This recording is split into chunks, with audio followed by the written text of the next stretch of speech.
श्री अयोध्या के नवनिर्मित मंदिर में श्री रामलला सरकार की प्राण प्रतिष्ठा महोत्सव पूर्ण भई। भगवान मंदिर में विराजित हुए। कब? 22 जनवरी 2023। और मेरा अपना अनुमान कह रहा है उस दिन 24 को हुआ था। 24 जनवरी को 2024। ये 25 चल रहा है। अच्छा हाँ, 24 में पिछले साल। हाँ 25 में एक साल। हाँ अभी 24 में। हाँ 24 में। अभी तो 2 साल पूरा होगा। क्षमा करिएगा, 2024 में 22 जनवरी को। अच्छा कि याद दिला दिए। तो मेरा अपना अनुमान कह रहा है कि उस दिन केवल भारत नहीं, पूरी धरती पर ऐसा कोई सनातनी हिंदू नहीं होगा जिसकी आंखों से प्रेम के अश्रु न निकले हो जिस दिन भगवान मंदिर में विराजमान हुए। ऐसा कोई धरती पर सनातनी का घर नहीं होगा जहां पर उत्सव न मनाया गया हो। आप कल्पना करिए, कलयुग में 2024 में अयोध्या के मंदिर में भगवान के विग्रह की स्थापना हुई तो इतना उत्सव मना। त्रेता में जिस समय साक्षात राम जी आए होंगे उस समय क्या उत्सव मना होगा, इसकी कल्पना नहीं की जा सकती। अव्याख्य है, अव्याख्य है। अयोध्या के प्रत्येक घर में लोग उत्सव मना रहे हैं। क्यों? क्योंकि प्रगटे हैं सुषमा कंद, परिणाम हर्षवंत सब जहां तहां, नगर नारी नर। प्रत्येक पूरी प्रजा अयोध्या की हर्षित है। और आपसे निवेदन करूं, जीवन के हर्ष को छिपाया नहीं जा सकता। दिया गया मां कौशल्या को, जिनसे राम जी का अवतार हुआ। अब जो आधा भाग बचा है उसको 2 भाग में बांटा गया। एक पा भाग मां कैकेयी को दिया गया, जिनसे भरत भैया ने जन्म लिया।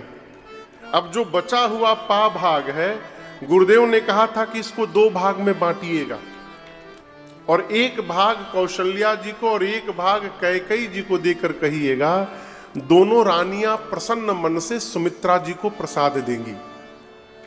उन्हीं 2 भागों से लक्ष्मण भैया और शत्रुघ्न भैया का जन्म हुआ। आप समझ रहे हैं? अब आपको बताऊं, जिस दिन मां कैकेयी और कौशल्या जी ने सुमित्रा जी को अपने अपने हाथ से प्रसाद दिया, सुमित्रा मैया बोली आप दोनों को एक एक भाग मिला और आप दोनों की कृपा से मुझे 2 भाग मिला। मैं आज ही वचन देती हूं। कैसा वचन? यदि प्रभु कृपा से मेरे 2 पुत्र हुए तो मैं अपने दोनों पुत्रों को आप दोनों के पुत्रों की सेवा में जीवन भर के लिए समर्पित कर दूंगी। ये मेरा वचन है आपको। और उसी वचन के कारण मां सुमित्रा के ज्येष्ठ पुत्र लक्ष्मण भैया कौशल्या मैया के पुत्र राम जी की सेवा में लग गए, और सुमित्रा जी के छोटे पुत्र शत्रुघ्न भैया कैकेयी मैया के पुत्र भरत जी की सेवा में लग गए। 4 पुत्रों का जन्म हुआ। अयोध्या में जो आनंद महोत्सव चल रहा था, वो आनंद महोत्सव देखते देखते 4 गुना बढ़ गया। में जो लोगों को सुख मिला, जो संपत्ति मिली, जिस समय और समाज का दर्शन प्राप्त हुआ, इन चारों के विषय में मैं तुलसी क्या, सरस्वती और शेष नारायण भी कहने में सक्षम नहीं है। इतना प्राप्त हुआ लोगों को।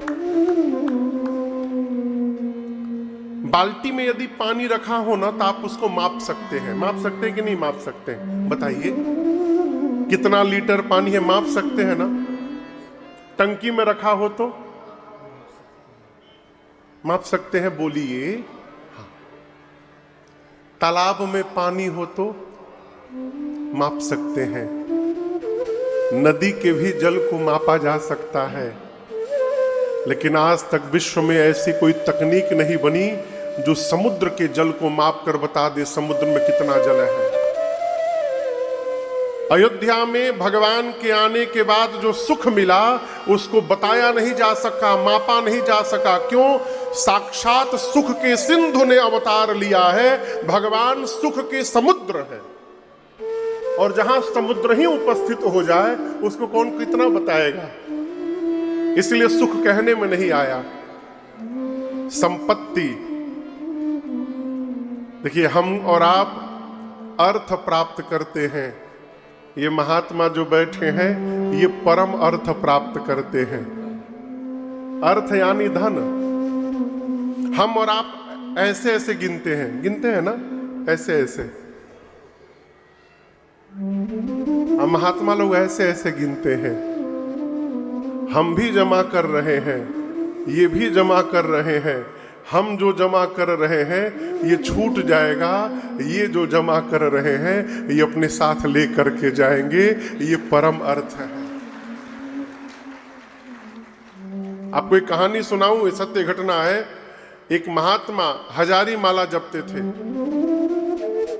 द्विवेदी जी हजारी माला देखे हैं? उसमें 1008 मन के होते हैं। सामान्य माला में तो इसमें 27 मन के हैं, इसमें 27 मन के हैं। हजारी माला में 1008 मन के होते हैं। इतनी मोटी माला होती है सरकार। महात्मा लोग गले में पोटली लटका करके उसमें माला रखते हैं और दोनों हाथ तरफ से हाथ भीतर डाल के और उसको जपते रहते हैं। एक महात्मा छत के ऊपर बैठ जाते थे। उनके पास पोटली नहीं थी, क्या करे महात्मा, छत के ऊपर बैठ जाते थे और छत पर से माला नीचे लटका देते थे और लटका के माला जपते थे। जपते कैसे थे वो बड़ा अद्भुत स्टाइल में आपको दिखाऊं।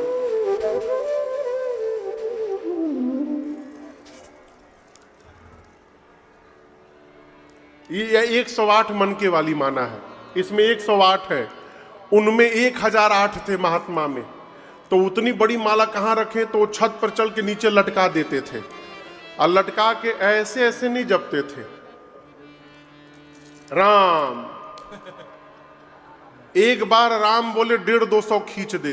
राम राम।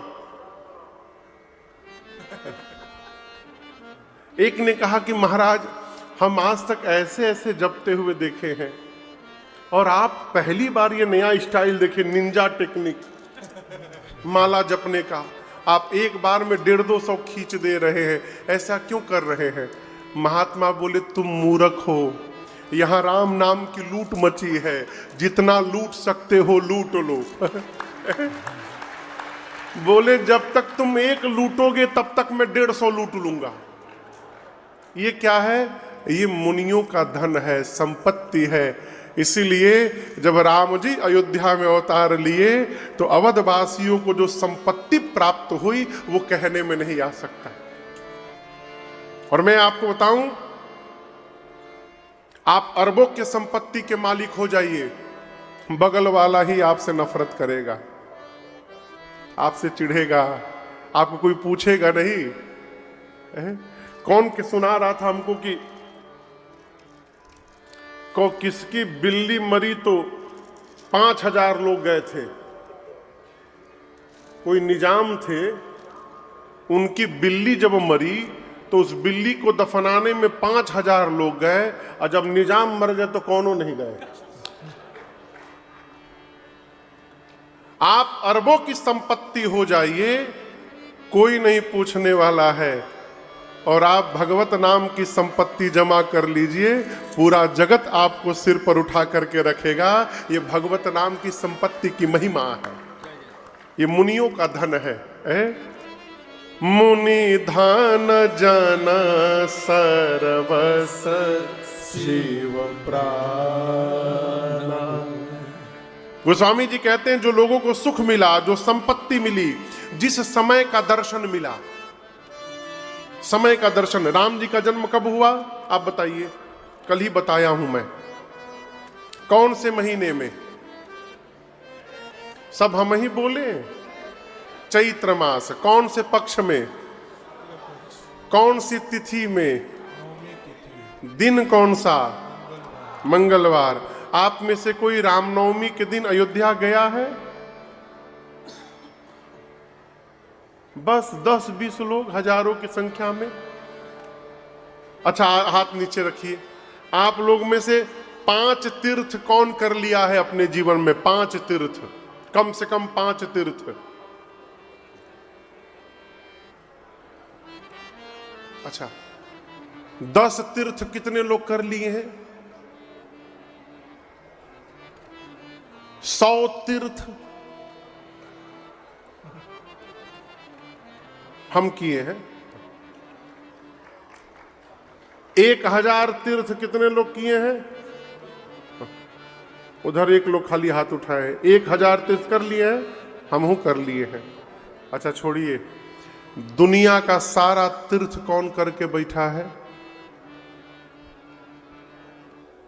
हम किए हैं। दुनिया का सारा तीर्थ। व्यासपीठ पर बैठा हूं, झूठ नहीं बोल रहा हूं। धरती पर जितने तीर्थ हैं सब किया हूं। अब आप कहोगे महाराज ये पच नहीं रहा है, तो पचाने का टेबलेट दे रहा हूं आपको। कहा गोस्वामी जी कहते हैं, जेहि दिन राम जन्म श्रुति गावहि, जेहि दिन राम जन्म श्रुति गावहि, तीरथ सकल तहाँ चलिया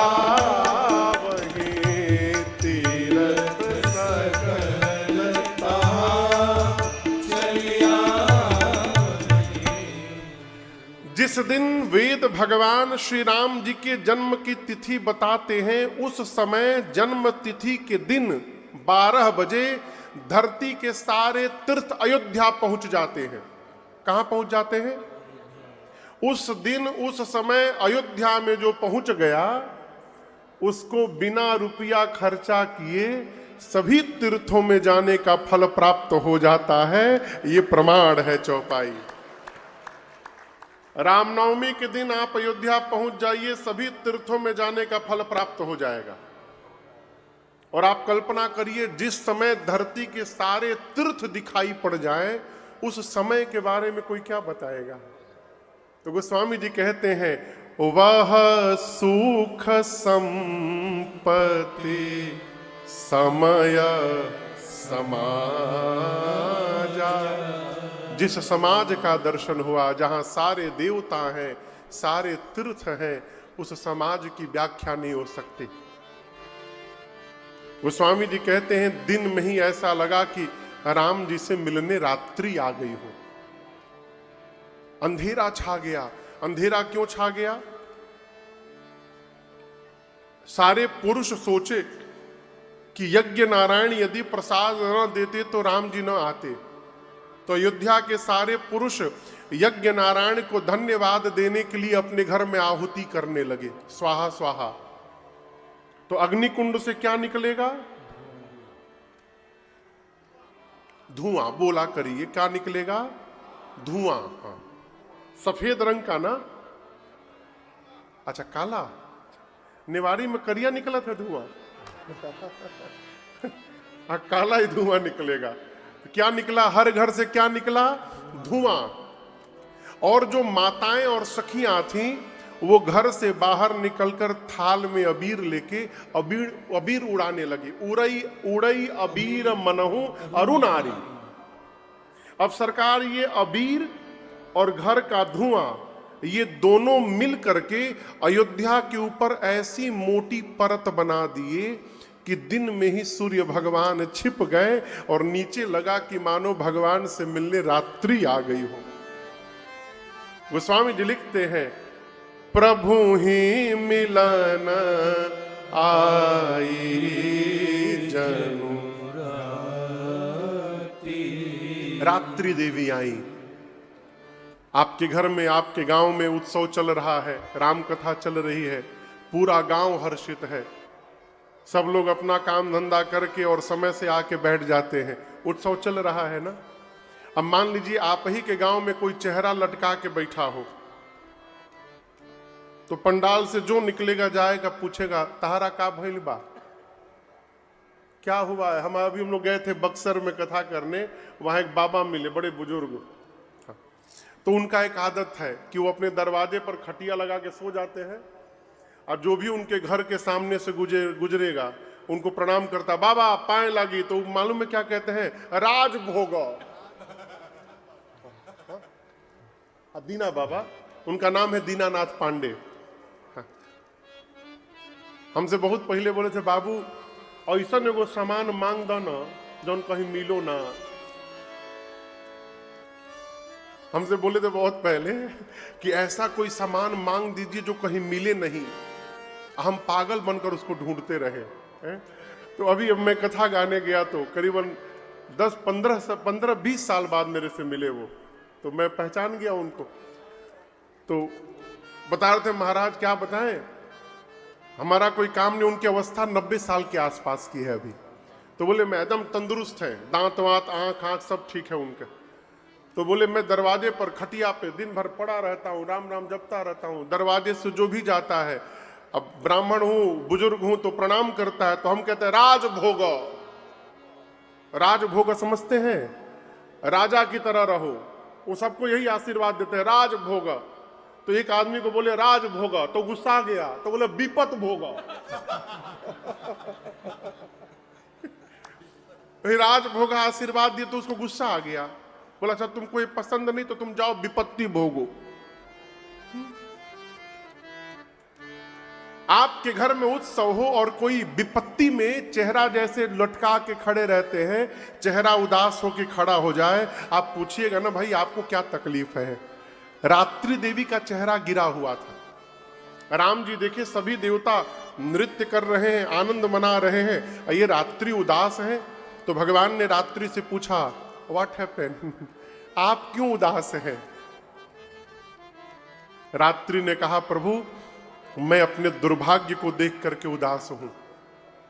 राम जी बोले अयोध्या में भी आने के बाद दुर्भाग्य है।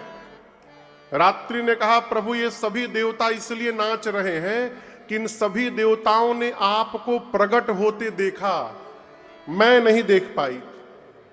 राम जी बोले क्यों नहीं देख पाई। रात्रि बोली प्रभु आप तो दिन में प्रकट हो गए, मैं दिन में रहती नहीं हूं, मैं कब रहती हूं, रात में, मैं कैसे देखती। भगवान ने कहा ठीक है त्रेता में तो मैं आ गया हूं अब, लेकिन आज ही मैं आपको वचन देता हूं देवी, अगली बार जब मैं द्वापर में कन्हैया के रूप में अवतार लूंगा तो ये सौभाग्य केवल आपको प्रदान करूंगा, अगली बार मध्य रात्रि में अवतार लूंगा मैं। खूब जी भर करके देखिएगा। रात्रि प्रसन्न हो गई, तब तक पीछे से चंद्रमा आए। राम जी को प्रणाम करके बोले प्रभु सेम प्रॉब्लम, मेरी भी यही समस्या है जो इनकी है, मैं भी आपको नहीं देख पाया। राम जी बोले अभी वचन दिया हूं रात्रि को द्वापर में आप भी देखिएगा।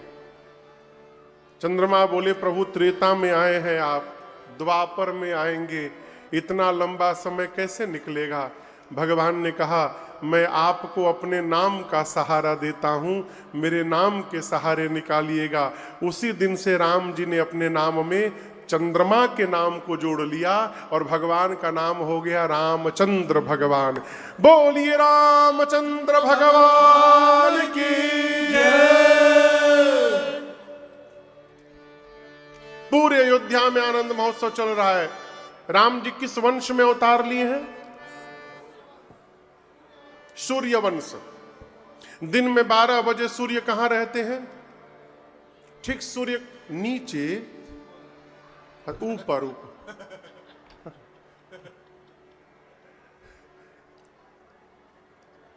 12 बजे सूर्य भगवान कहां रहते हैं, ठीक ऊपर, सिर के ऊपर। अयोध्या के ऊपर सूर्य नारायण खड़े हैं, उनके वंश में ही परमात्मा अवतार लिए हैं। अयोध्या का उत्सव सूर्य भगवान देख रहे हैं। सूर्य नारायण सोचे कि यदि आगे चला जाऊंगा तो अयोध्या पीछे छूट जाएगी, फिर मेरे घर में जो उत्सव चल रहा है इससे मैं वंचित रह। घर घर आनंद छायो। कहाँ? अयोध्या नगरी में कौशल्या ने लल्ला जायो। अयोध्या नगरी में। अच्छा ये बताइए, आनंद आ रहा है? मैं आप लोगों से पूछ रहा हूं, तो सूर्य नारायण को कितना आया होगा? सूर्य नारायण एक गीत सुने, बोले एक और सुन लेता हूं बस, दूसरा सुने। मैं आपको बताऊं, जब हम लोग छोटे थे कलकत्ता में भैया, तो क्रिकेट मैच जब दूरदर्शन पर ना आके डिश टीवी पर आता था, उस पर ESPN पर, स्टार स्पोर्ट्स पर, तो घर में डिश टीवी का कनेक्शन था नहीं, दो ही चैनल आते थे, DD1 DD2। तो उस दिन, जिस दिन मैच हो, उस दिन सब्जी लेने के लिए बहुत बेचैन रहते थे हम लोग। माई से कहते थे, माई सब्जी लाना है ना, जल्दी झोली दो। झोला और सब पैसा लेके जाते थे, सब्जी लेके साइकिल पर, और टीवी के दुकान के बाहर खड़े हो जाते थे। वो टीवी में क्रिकेट मैच लगा के दुकान वाले रख देते थे। अब खड़े हो जाते थे, एक ओवर और देख ले, बस एक ओवर और, बस अंतिम ओवर। ऐसे सब्जी लेकर हम लोग घंटों खड़े होकर मैच देख लेते थे। घर जाने के बाद दूसरा मैच होता था, फिर माई प्रसादी और शादी देती थी अच्छे से। तो उसी प्रकार सूर्य नारायण खड़े हैं, एक गीत सुने, बोले बस एक और सुन लेता हूं, दूसरा सुने, दूसरा और अच्छा लगा, बोले अच्छा एक और सुन लेता हूं, तीसरा सुने। ऐसे करके 3-4 घंटे सुनते रह गए। अब उसके बाद क्या सोचे कि कितना ये लोग गाएंगे, तब से तो गा ही रहे हैं, अब थोड़ी देर में बंद होने वाला होगा। आगे यदि चला जाऊंगा तो मन में ये टीस बनी रहेगी कि न जाने मेरे आने के बाद और क्या क्या हुआ होगा वहां पर। तो उन्होंने निर्णय किया कि अब एक बार पूरा उत्सव बंद हो जाए तब हम आगे बढ़ेंगे। किसने सोचा? जोर से बोलिए। सूर्य भगवान। नीचे का बधाई उत्सव बंद हो जाए तब जाएंगे। बधाई गाने वाले क्या सोच रहे हैं? रात हो जाए तो बंद किया जाए। आप समझ रहे हैं? बधाई गाने वाले सोच रहे हैं रात हो तो बंद किया जाए। रात कब होगी? जब वो जाएंगे सूर्य नारायण। रात्रि कब होगी? जब सूर्य नारायण जाएंगे। सूर्य नारायण कब जाएंगे? जब ये बंद होगा। ये बंद कब होगा? जब रात होगी। रात कब होगी? जब वो जाएंगे। वो जाएंगे कब? जब ये बंद होगा। आप समझ रहे हैं? गोस्वामी जी लिख रहे हैं कि भगवान के आने के बाद श्री अवध में 1 महीने तक दिन ही दिन बना रह गया। कितने दिन? 1 महीना सूर्य नारायण गए ही नहीं अयोध्या के ऊपर से। न वो जा रहे हैं, न उत्सव बंद हो रहा है। बाबा लिखते हैं, मास दिवस कर दिवस भा, यह मरम न जानई को, रथ समेत रवि था के अब निशा कवन विधि हो। 1 मास तक भगवान सूर्य अयोध्या के ऊपर स्तब्ध रह गए। पढ़ा लिखा मनुष्य ये मानने को तैयार ही नहीं होगा कि महाराज 1 महीना भी दिन हो सकता है। इम्पॉसिबल। काहे का इम्पॉसिबल? काहे का इम्पॉसिबल? आपको पता है कि नहीं पता, मुझे नहीं पता, आज भी पृथ्वी पर कई ऐसे जगह हैं जहां 6-6 महीने दिन रहता है। 6-6 महीने दिन। आप यूरोप में आइए, नॉर्डिक 4 देश है वहां पर, डेनमार्क, स्वीडन, फिनलैंड और नॉर्वे। नॉर्वे में भैया 6 महीना दिन रहता है, 6 महीने रात। वहां एक मिडनाइट सन दिन भी आता है, उस दिन का नाम है मिडनाइट सन। साल में एक दिन आता है जहां रात को 12 बजे भी सूर्य भगवान दिखाई पड़ते हैं। 6 महीना दिने रहता है, 6 महीना रातें रहता है, अंधकार। हम लोग कथा गाने गए डेनमार्क में, कथा करके रात में 9:30 बजे निकले, तब वो दिने दिन दिखाई दे। कहो 11 साढ़े 11 बजे रात को जाके अंधकार होए, और फिर सवेरे 5-6 बजे सुबह निकल जाए। एकदम डिस्टर्ब हो गया था दिमाग अंधकार देखने के लिए। तो यदि वहां 6 महीना दिन हो सकता है, तो जहां परमात्मा अवतार लिए हैं वहां 1 महीना दिन क्यों नहीं हो सकता है। अयोध्या में 1 मास तक दिवस ही दिवस रहा। आज भी हमारे अयोध्या में एक महात्मा है, राम जन्म के बाद, रामनवमी के बाद 1 महीने तक अपने आश्रम का कोई बल्ब बंद नहीं करते सरकार। आज भी परंपरा उस आश्रम में 1 महीने तक उस आश्रम का कोई लाइट बंद नहीं होता है, दिन रात सब जलता है, जितने बल्ब है वहां पर। किसी ने पूछा आप बिजली की बर्बादी कर रहे हैं, डंडा उठा के महात्मा दौड़ मार के पांव तोड़ दूंगा, बिजली की बर्बादी। इतना लाइट क्यों जलाए हैं? बोले राम जी आए थे तो 1 महीना दिन हुआ था, हमारे यहां भी राम जी आए हैं, 1 महीना दिन ही दिन बन। शंकर भगवान और काकभूषुंडी जी सोचे कि यदि छोटे राम जी इष्ट रहेंगे और यदि कभी जीवन में आमना सामना हो गया और भगवान यदि छोटे बालक के रूप में रहेंगे तो भगवान को गोद में उठाने का सौभाग्य प्राप्त हो जाएगा, इसलिए बालक राम को इष्ट बनाए हुए हैं। और अयोध्या में बड़के राम जी अवतार नहीं लिए, कौन अवतार लिया है? छोटके वाले राम जी। इसलिए शंकर जी कहते हैं मैं काकभूषुंडी जी के साथ गया। आप हजारों लोग राम कथा सुनने आए हैं, जीवन में कभी भी कथा सुनने जाइए तो उसी के साथ जाइए जिसको कथा से प्रेम हो। जिसको कथा से प्रेम नहीं है, यदि उसको आप कथा में लेकर के आएगा ना, तो ना अपने सुनेगा ना आपको सुनने देगा। जैसे 5-10 मिनट बीता आपको खोदना शुरू करेगा चला जाए, बहुत हो गया, मोबाइल पे सुन लीजिएगा, चला जाए, इतना परेशान कर देगा कि आप सुन नहीं पाइएगा। एक महात्मा कहते हैं कि यदि मजबूरी बस मान लीजिए उसी के पास गाड़ी हो तो समझा उमझा कर उसको फंसा करके लाना पड़ता है। तो यदि ऐसे किसी जीव के साथ आना पड़े जिसको कथा में रुचि नहीं है, तो कथा पंडाल के बाहर आकर ही गुम हो जाइए। पंडाल के बाहर आइए, गुम हो जाइए। यदि वो यहां बैठा है तो आप उधर जाके बैठ जाइए। 3 घंटा वो आपको ढूंढने में परेशान रहेगा और आप चकाचक भगवान की कथा सुन लीजिए और उसके बाद जाकर अरे मिल गए मिल गए मिल गए मिल गए, कहां बैठे थे यार।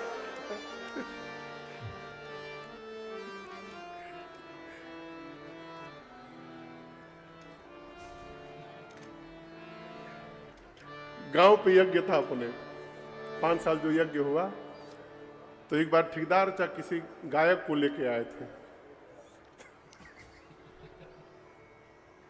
हमारे एक चाचा हैं, तो मेरे गांव पर पिताजी ने 5 साल यज्ञ कराया, 2011 से 2015 तक। तो उसी यज्ञ से मैं कथा प्रारंभ किया 2011 में। तो मैं क्यों कह रहा हूं, मुझे एक बात याद आ गई। तो हमारे एक चाचा हैं समस्तीपुर के, तो वो यज्ञ में आए थे, 2 या 3 साल की यज्ञ था। मेरी राम कथा थी 9 दिन की वहां पर। तो दिन में शाम को कथा होती, रात में लीला। तो वो चाचा एक किसी लड़का था, एक छोटा मोटा गायक, उसको लेकर के आए थे। तो उनका दवाई कहीं रख करके, अब बिना दवाई दिए जा करके भीड़ में बैठ के लीला देख रहा था। हजारों की भीड़ लगी है, रामलीला चल रहा है गांव में, हजारों की भीड़। अब चाचा बोले, किसी को बोले मैं सुन रहा हूं। चाचा बोले कि जाओ उसको पकड़ के लाओ। बोला भीड़ में कैसे दिखाई पड़ेगा? चाचा बोले वो लाखों के भीड़ में दिखाई देगा। क्यों? तो बोले इतना बड़ा मूर्ख है, वो रात में भी काला चश्मा लगा के बैठा होगा और सिर पे टोपी लगाया होगा गोल, जाओ दिखाओ, दिखाई पड़ेगा, पकड़ के लाओ। तो सही में वो रतियों में गोल टोपी और करिया चश्मा लगा के बैठे। तो हम मुझसे पूछे तुम रात में काला चश्मा काहे लगाते हो? बोले महाराज अभी नया नया खरीदा हूं, घर जाऊंगा तो हमसे छीन लिया जाएगा, इसीलिए जितना सधा सकता हूं। हम लोग पहन के सोते भी हो, बोलते 2 घंटा। गोल टोपी याद है ना?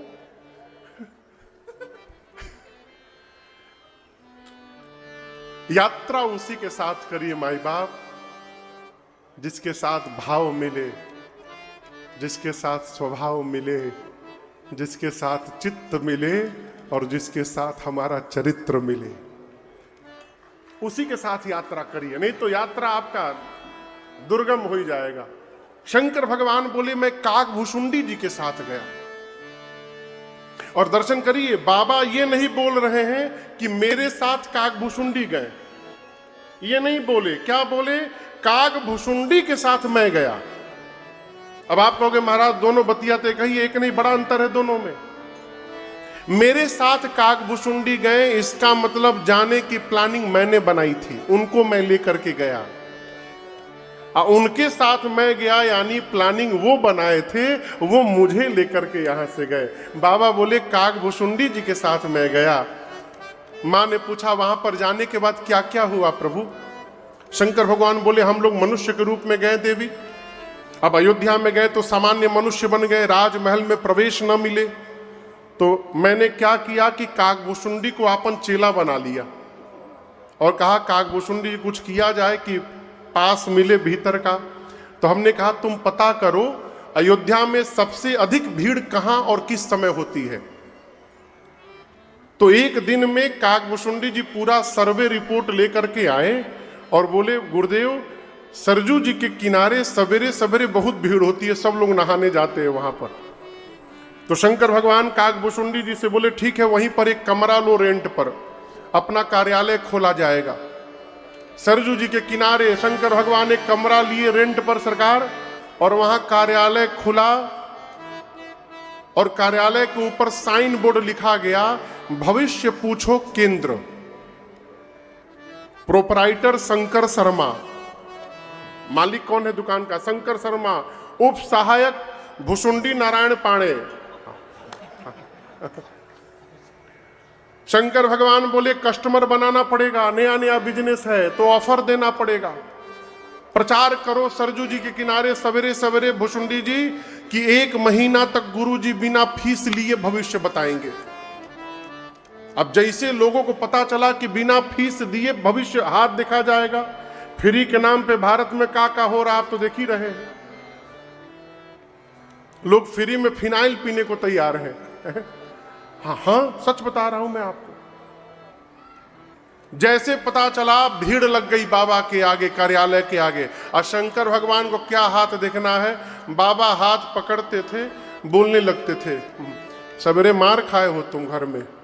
अरे बाबा आप तो त्रिकालदर्शी हैं, 4 डंडा खाए हो, पराठा भी खा के आए हो तुम। बाबा हाथ पकड़ते थे, सब बताने लगते थे। देखते देखते 3-4 दिनों में शंकर भगवान की ख्याति इतनी बढ़ गई, अयोध्या में सूचना पहुंची मां कौशल्या के पास।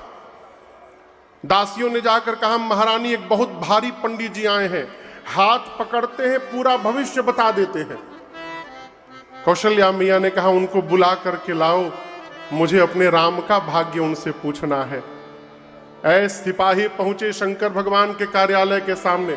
गोस्वामी जी ने इस प्रसंग को गीतावली में लिखा है, गीतावली जी में।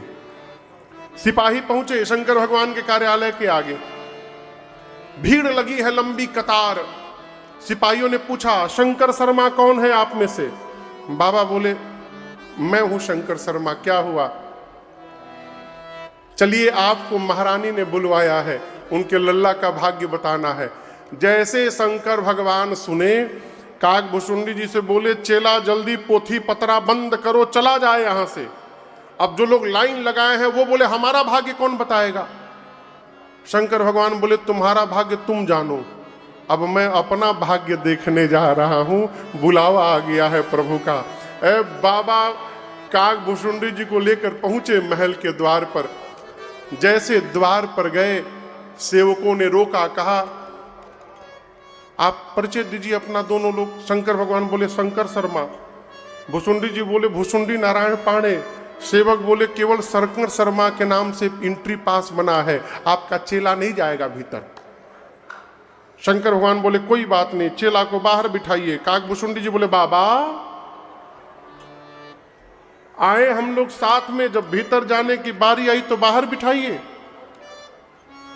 शंकर भगवान बोले तुम्हारे चक्कर में हम भी अटक जाएंगे, एक बार भीतर जाने दो, फिर किसी तरह आपको भी बुलवाऊंगा मैं।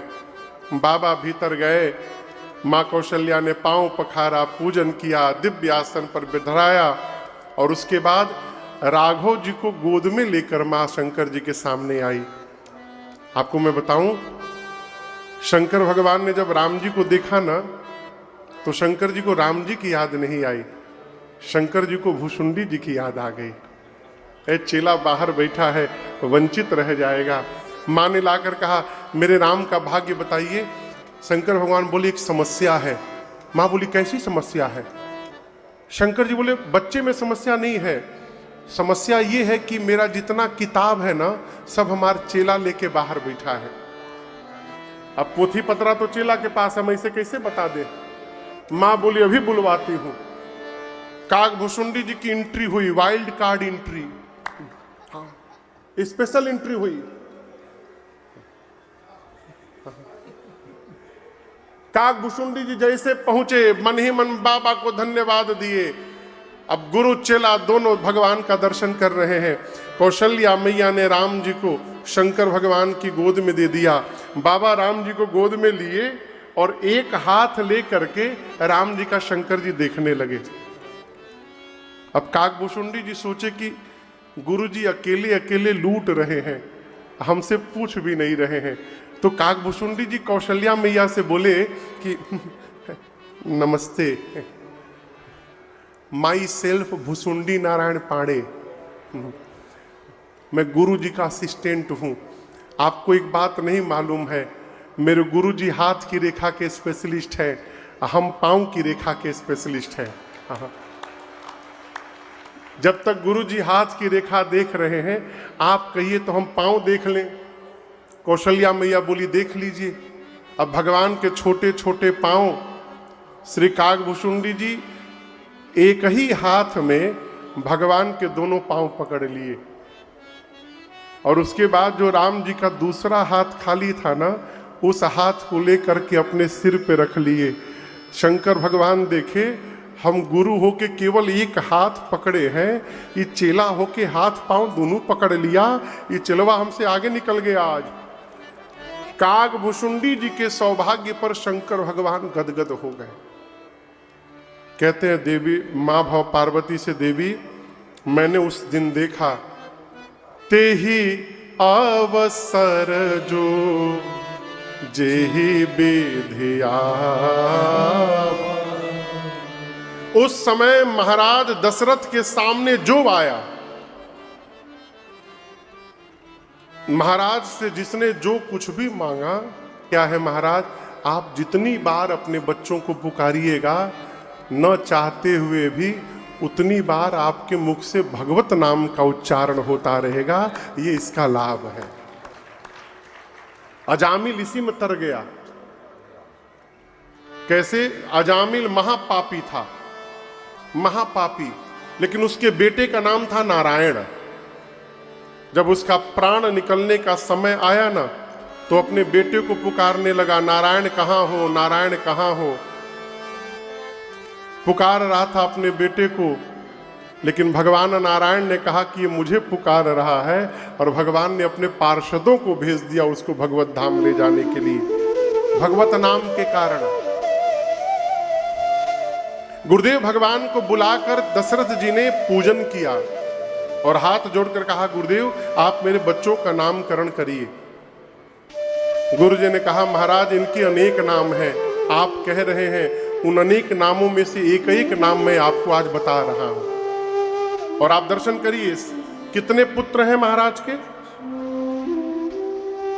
बोलिए 4। हाँ, तो सबसे पहले श्री दशरथ जी की गोद में राम जी बैठे थे।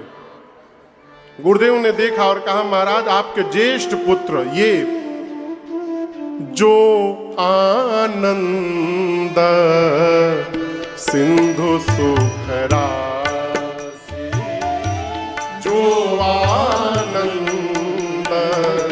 सिंधु सुख राशि,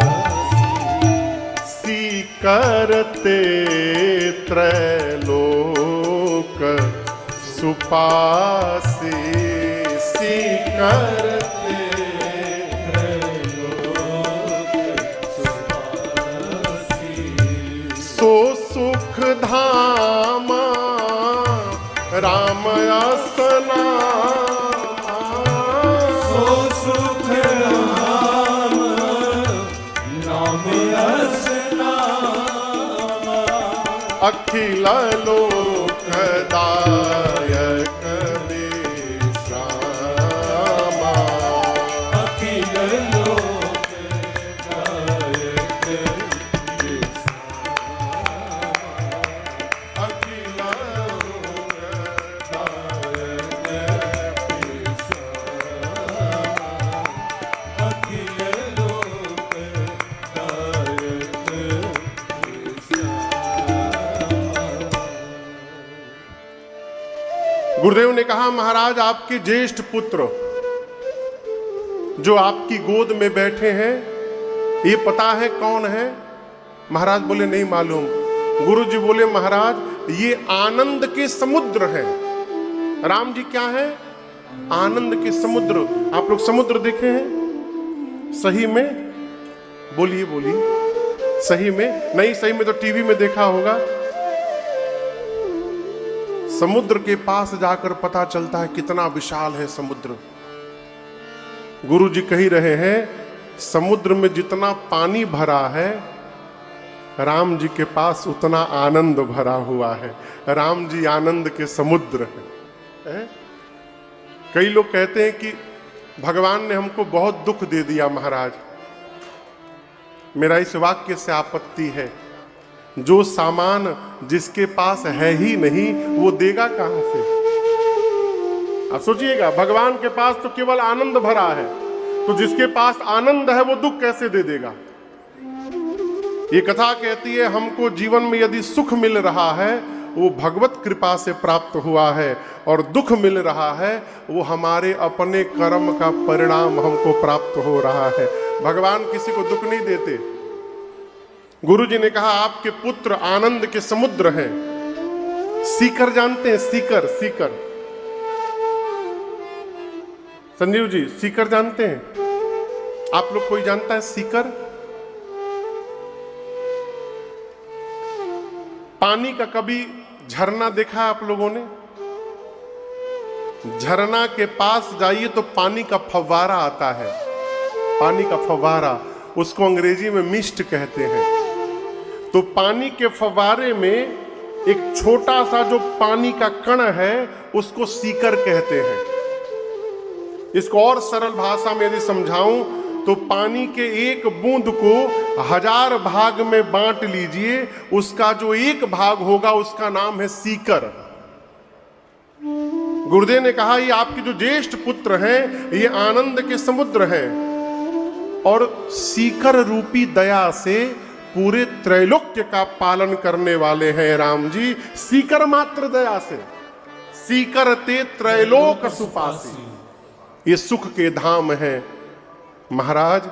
ये वही है जो सबको विश्राम देते हैं,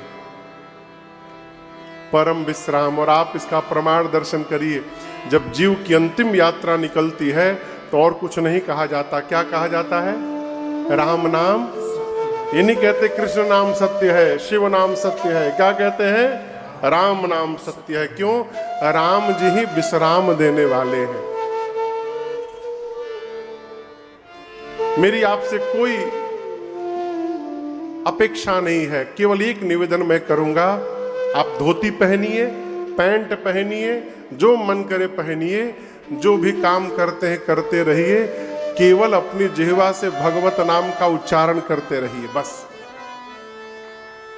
केवल भगवत नाम का उच्चारण करते रहिए। ऐसा बिल्कुल नहीं है धोती पहन के जपेंगे तो ज्यादा फल मिलेगा। अभी मैं यहां पर आ रहा था तो दिल्ली उतरा तो एक लोग मुझे मिले, अधिकारी थे, जहाज में मिले, बस में बैठा तो वो भी साथ में थे। तो पूछे महाराज किस प्रकार से भगवान का नाम जपा जाए कि अधिक लाभ करे। हमने आपका प्रश्न गलत है, ये प्रश्न ही ना पूछिए किस प्रकार से जपा जाए, जपा जाए बस इतने से मतलब रखिए। उनको एक मैंने उदाहरण दिया, एक चरवाहा था, चरवाहा भैंस चराता था। यू नो भैंस, यहां भैंस होती है, यहां पे अरे इधर भी होती है भैंस। अच्छा, कितनी गोरी होती है ना भैंस, काली होती है। अच्छा तब ठीक है, तब भैंसे होगा। तो वो भैंस चराता था चरवाहा सरकार, और नदी के किनारे जाता था, वहीं चराता था। नदी के किनारे एक महात्मा की कुटिया थी, तो वो भैंस भी चराता था, महात्मा जी को भी देखता था। महात्मा जी भगवान का नाम जपते रहते थे, उसको बहुत अच्छे लगते थे महात्मा जी। तो एक दिन जाकर महात्मा जी से बोला कि हम भी आपके जैसा करना चाहते हैं। महात्मा बोले हम तो भगवान का नाम जपते हैं। बोला हम भी जपना चाहते हैं। तो महात्मा बोले तुमको कौन से भगवान सबसे अच्छा लगते हैं बताओ। तो बोला बाघ वाले भगवान। कौन भगवान, किस भगवान को बोल रहा था पता है, जोर से बोलिए। नरसिंह भगवान को बोला बाघ वाले भगवान। तो महात्मा बोले ठीक है तुम नरसिंह नरसिंह जपो। बोला क्या होगा, बोले जपोगे तो पता चलेगा क्या होगा, नरसिंह नरसिंह जपो। अब वो पढ़ा लिखा था नहीं, 10 बार बोला, 10 बार बोलिए याद कर लूं। महात्मा नरसिंह नरसिंह बोले, वो याद कर लिया, नरसिंह नरसिंह नरसिंह नरसिंह। जपते हुए भैंस लेकर वापस घर जाने लगा। रास्ते में पत्थर से पांव में ठोकर लगा, गिर गया।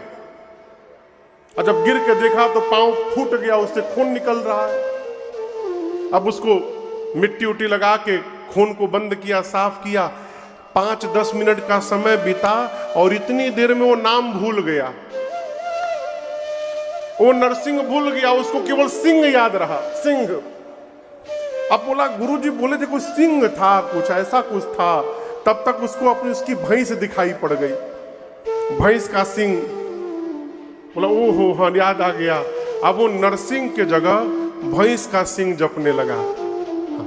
यही जपा, भैंस का सिंह भैंस का सिंह भैंस का सिंह।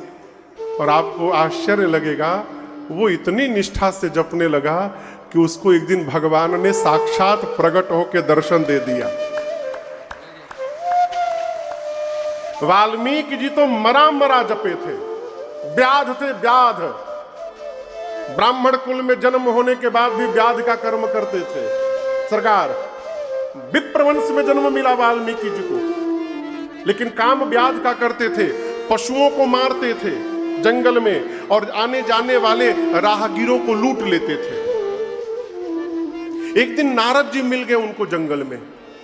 किसको? वाल्मीकि जी को। उनका नाम रत्नाकर था। नारद जी मिल गए, नारद जी को पकड़ लिया रत्नाकर ने, मैं लूटूंगा आपको। नारद जी ने पूछा ये पाप कर्म क्यों कर रहे हो? मतलब परिवार का पोषण करना है। नारद जी बोले जो तुम परिवार के लिए पाप कर रहे हो, तुम्हारे परिवार के लोग इस पाप में भागी बनेंगे? बोले क्यों नहीं बनेंगे, उन्हीं के लिए कर रहा हूं मैं। नारद जी बोले पूछ के आ जाओ। तो एक पेड़ में नारद जी को रत्नाकर जी ने बांध दिया, वाल्मीकि जी ने बांध कर गए घर। माता पिता से बोले कि आप लोगों को पता है ना कि मैं कौन सा कर्म करके यहाँ पर धन लाता हूं? बोले पाप करके लाते हो, पता है? तो आप लोग मेरे पाप में भागी बनेंगे ना? माता पिता बोले हम क्यों बनेंगे, तुम करते हो, तुम जानो, तुम्हारा कर्तव्य है हमको भोजन कराना। तुम पाप करके लाओ, धर्म से लाओ, तुम्हारी समस्या, हम भागी नहीं बनेंगे। पत्नी के पास गए, पत्नी ने भी मना कर दिया, मैं भी भागी नहीं बनूंगी। आंखें खुली की खुली रह गई। लौट कर आए, नारद जी को वृक्ष से निकाले, पांव में गिर के रोने लगे। बोले मेरा उद्धार करिए। नारद जी बोले राम राम जपो। बोले नहीं जप सकता। बोले क्यों नहीं जप सकते? बोले जीवन भर मरा मरा बोला हूं। मैं पशुओं को मार देता था तो अपने साथियों तक आवाज पहुंचाता था, मरा मरा। मैं जीवन भर मरा मरा बोला हूं। नारद जी बोले मरा मरा बोल लोगे? बोले उसमें तो एक्सपर्ट हूं मैं बोल लूंगा। तो बोले निष्ठा से तुम मरा मरा जपो। वाल्मीकि जी बैठकर राम के जगह मरा मरा जपना। भरत जी सबको भोजन कराते हैं तो कहा गुरु जी ने कहा भरण पोषण है? समझिएगा। आपको उदाहरण दे रहा हूं। मान लीजिए आप 4 रोटी खाते हैं। कितनी रोटी? 4। आपको बड़ी तेज भूख लगी हो, बहुत तेज भूख लगी हो। आपके सामने थाली आ गई, 4 रोटी है उसमें, और तब तक सामने आपसे भी अधिक कोई भूखा दिखाई पड़ गया। तो उस समय क्या 4 रोटी भीतर जाएगी आपके मुख में? पूछ रहा हूं, बताइए। नहीं जाएगी ना।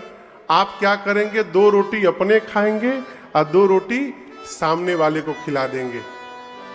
आप भर पेट खाएं कि आधा पेट? आधा पेट। लेकिन जीवन में कभी अवसर मिले तो ऐसा करके देखिएगा।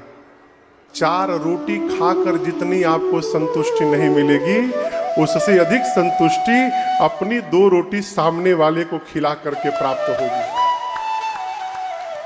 क्यों? 2 रोटी खाकर आपका पेट तृप्त तो नहीं हुआ, परंतु 2 रोटी सामने वाले को खिलाकर आपकी आत्मा तृप्त हो जाएगी। हम भोजन करते हैं तो हमारा शरीर तृप्त होता है, मन तृप्त नहीं होता, हमारा आत्म तत्व तृप्त नहीं होता। आत्मा तृप्त कैसे होगा? केवल और केवल भगवत प्रेम से। दूसरा कोई साधन नहीं है। जीवन में भगवत प्रेम यदि प्राप्त हो गया तो आप आनंद में रहेंगे। भोजन कम मिले, अरे साधुर लाओ बनाइलो मोहे बोएरागे। साधुर लाओ बनाइलो मोहे बोएरागे। आमी काशी गइलाम मथुरा गइलाम। काशी गइलाम मथुरा गइलाम। होइलाम आमी डूब डूबी। साधुर लाओ बनाइलो मोहे बोएरागे। साधुर लाओ बनाइलो मोहे बोएरागे। साधुर लाओ। बनाइलो मोहे बोएरागे। ये समझ में कुछ नहीं आया होगा आप लोग को। हाँ, कहीं बंगला था, ये बंगाली था। अब आ गया तो मैं सुना दिया। ये क्या है? साधुओं ने मुझे बैरागी बना दिया। साधुर लाओ बोनाइलो मोहे बोएरागी है। कहने का अर्थ है जब आपकी आत्मा तृप्त हो जाएगी तो भोजन से आप उपरति प्राप्त कर लेंगे। सरकार है। और ये आत्मा तृप्त कैसे होगी? केवल भगवत प्रेम से। भरत जी एक बर्तन है, बर्तन। ये बर्तन दिख रहा है ना? कौन सा बर्तन है? ग्लास। इसमें क्या भरा है? पानी। क्या भरा है? सही में पानी भरा है। हाँ हाँ हाँ, हम बता दिए भाई। हमको 2020 में गले का ऑपरेशन कराना पड़ा। कथा गाते गाते नोड्यूल हो गया था, साउंड ठीक नहीं मिलता था। तो ऑपरेशन कराने के बाद विनय, कहाँ गए हो? विनोद जी कहाँ गए? अच्छा हाँ हाँ, टाइम हो गया होगा। विनोद जी वो साउंड वाले हैं, उन भैया को मैंने कहा कि आप कृपा करिए। तो 2020 से वो साथ में आ गए। ये है मजिस्ट्रेट चेकिंग है, यही पकड़ा गया ना। तो इनको मैंने कहा कि भैया आप कृपा करिए। तब से ये साथ में है तो साउंड तो बहुत बढ़िया हो गया। लेकिन ऑपरेशन के बाद डॉक्टर ने कहा कि महाराज हर 15 मिनट पर 1 घूंट पानी पीना है। हर 15 मिनट पर 1 घूंट। वो जो वोकल कॉर्ड है ना, उसको गीला करके रखना है, सूखना नहीं चाहिए। लेकिन हमको ध्यान ही नहीं आवत है कि पानियों पिए के है, भूल जाते हैं। तो इमरजेंसी के लिए गिलास रखा हुआ है, तो इसमें पानी है। अब मान लीजिए इस गिलास के पास हम कटोरी लेके रख दें, तो कटोरी में क्या भरेगा? बोलिए, अरे बोलिए, पानी। जोर से बोलिए, भूख लगी है क्या आप लोगों को? हाँ, तो गिलास के पास कटोरी आएगा तो कटोरी में क्या भरेगा? पानी। क्यों? क्योंकि इस गिलास में पानी भरा है। इसमें जो भरा है वही सामने वाले में भरेगा। भरत जी एक बर्तन है, पात्र, और भरत जी रूपी पात्र में श्री सीताराम जी का प्रेम रूपी अमृत भरा हुआ है।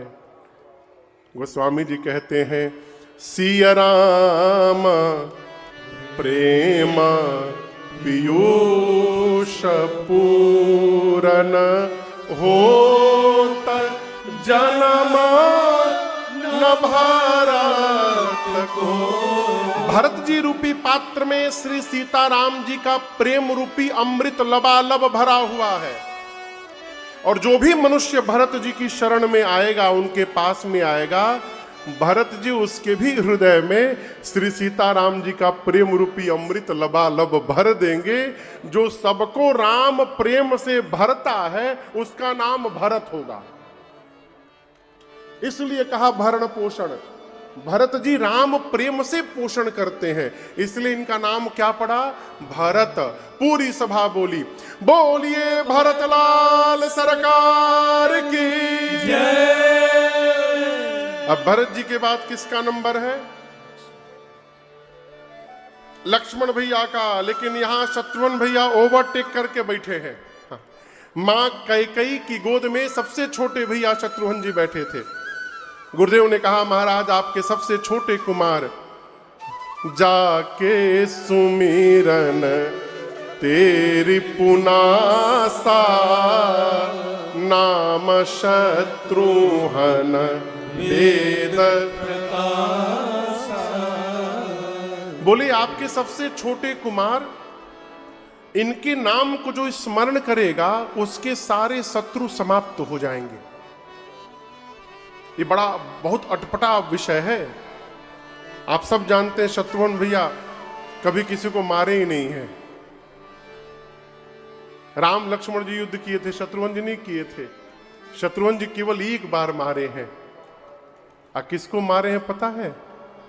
हम मंथरवा को मारे, पकड़े, बाल घसीटे, मारे कुबर पर उसका। लेकिन दर्शन करिए, शत्रुघ्न भैया किसको मारे? मंथरवा को। घर के भीतर जो शत्रु बैठी उसको मारे। राम लक्ष्मण जी बाहर के शत्रु को मारे, शत्रुघ्न जी भीतर के शत्रु को मारे। भीतर का शत्रु बहुत डेंजरस होता है। हमारा भीतर का शत्रु कौन है? काम, क्रोध, लोभ, मद, मोह, मत्सर, ये हमारे शत्रु हैं। जो शत्रुघ्न भैया का नाम का स्मरण करता रहेगा उसके जीवन के ये शत्रु धीरे धीरे समाप्त हो जाएंगे। इसलिए गुरुदेव ने कहा इनका नाम आज के बाद शत्रुघ्न पड़ेगा। पूरी सभा बोली, बोलिए शत्रुघ्न लाल सरकार की जय। सबसे अंत में मां सुमित्रा की गोद में लक्ष्मण भैया विराजमान थे। गुरुदेव ने कहा, महाराज आपके तीसरे पुत्र लक्षण धाम राम प्रिय सकल जगत आधार, गुरु वशिष्ठ तेहि राखा, लक्ष्मण। कहा महाराज आपके ये तीसरे पुत्र। आपको एक बड़ी अद्भुत बात मैं निवेदन करूं, राम जी के लिए क्या बताया? सबको विश्राम देंगे, सबको सुख देंगे, आनंद देंगे।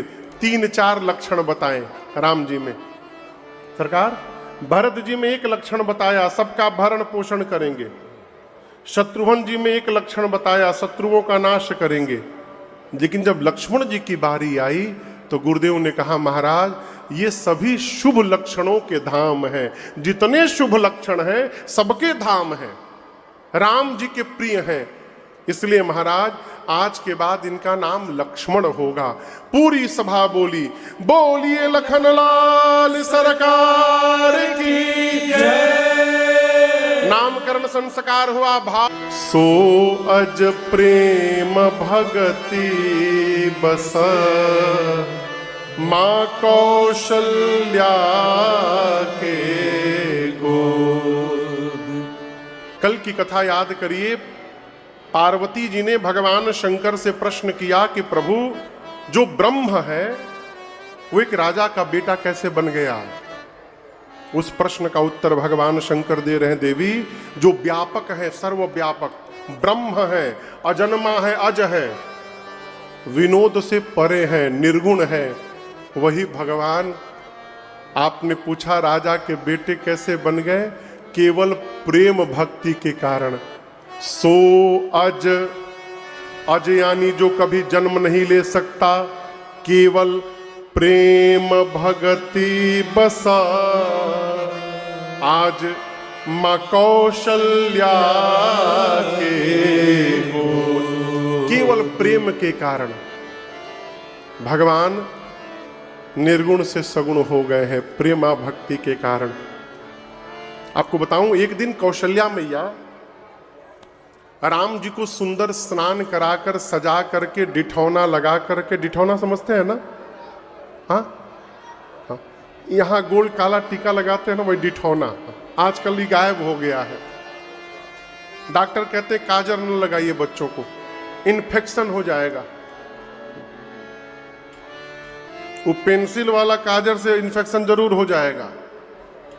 बहुत है ना।